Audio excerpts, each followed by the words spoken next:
নমস্কার সকলকে, আমার চ্যানেলে তোমাদের সকলকে স্বাগত জানাই। শুরু করছি আজকের রেসিপি মাটন কারি। মাটন নিশ্চয়ই তোমাদের অনেকেরই খুব প্রিয়, মাটন আমারও খুব পছন্দের। প্রথমে মাংসটা আমি ভালোভাবে ধুয়ে নিয়েছি আর মাংসের মধ্যে ছড়িয়ে দিয়েছি লবণ, হলুদ গুঁড়ো, লঙ্কার গুঁড়ো, আদার পেস্ট আর সর্ষের তেল দিয়ে মাংসটা ভালোভাবে মেখে নিয়ে ম্যারিনেট করে রেখেছি 30 মিনিটের মতো। এরপর আমি প্লেটে নিয়ে নিয়েছি 3টে বড় সাইজের পেঁয়াজ, একটা টমেটো, আদা রসুনের পেস্ট আর কয়েকটা কাঁচা লঙ্কা। 2টো মাঝারি সাইজের আলু আমি ডুমো ডুমো করে কেটে নিয়েছি। প্রথমে কড়াইতে দিয়ে দিলাম সর্ষের তেল। তেলটা ভালোভাবে গরম হয়ে যাওয়ার পর আলুগুলো আমি ভালোভাবে ভেজে নেব। আলুগুলো একটু লাল লাল করে ভেজে নিয়ে আমি প্লেটে তুলে রেখেছি। এরপর আবার আমি কড়াইতে দিলাম সর্ষের তেল। তেলের মধ্যে দিয়ে দিলাম একটা গোটা তেজপাতা, একটা শুকনো লঙ্কা, 5 ফোড়ন আর দিলাম গোটা গরম মশলা। গোটা গরম মশলা হিসেবে দিলাম 2টো লবঙ্গ, 2টো এলাচ আর অল্প দারচিনি স্টিক। সব আমি ভালোভাবে ভেজে নিয়ে তেলের মধ্যে অ্যাড করলাম কুচিয়ে রাখা পেঁয়াজ। পেঁয়াজটা হালকা লাল লাল হয়ে ভেজে নেওয়ার পর পেঁয়াজের সাথে দিয়ে দিলাম লঙ্কা আর আদা রসুনের পেস্ট।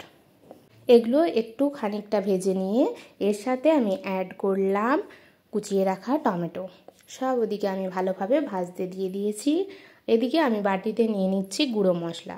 গুঁড়ো মশলা হিসেবে দিলাম হলুদ গুঁড়ো, লঙ্কার গুঁড়ো, ধনে গুঁড়ো, জিরে গুঁড়ো আর দিলাম মিট মশলা। অল্প জল দিয়ে চামচ দিয়ে আমি মশলাটা ভালোভাবে মিক্স করে নেব।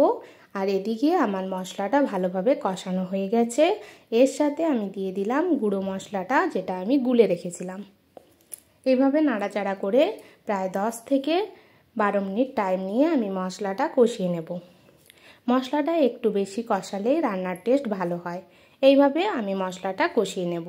মশলাটা যখন আমার ভালোভাবে কষানো হয়ে যাবে এর সাথে আমি দিয়ে দেব মাংসটা, যেটা আমি 30 মিনিট টাইম নিয়ে ম্যারিনেট করে রেখেছিলাম।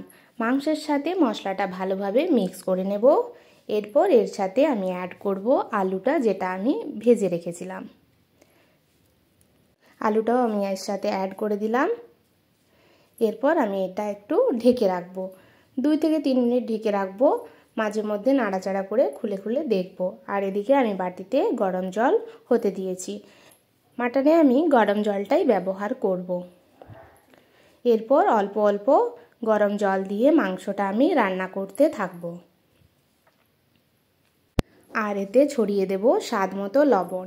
মাংসে যেহেতু আমার লবণ দেওয়া ছিল তাই লবণটা আমি একটু কম পরিমাণেই দিলাম। আর সবার শেষে আমি অ্যাড করব গরম মশলা। লবণটা দেওয়ার পর আবার আমি ঢাকা দিয়ে দিয়ে রান্না করব। মাঝে মধ্যে ঢাকা খুলে নাড়াচাড়া করে দেখব। মাংসটা আমার হয়ে এসছে। এর সাথে অ্যাড করে দিলাম গরম মশলা। আমার রান্না যদি তোমাদের ভালো লেগে থাকে অবশ্যই চ্যানেলটি সাবস্ক্রাইব করে দিও। ধন্যবাদ। গরম গরম ভাতের সাথে মাটন কারি অসাধারণ লাগে।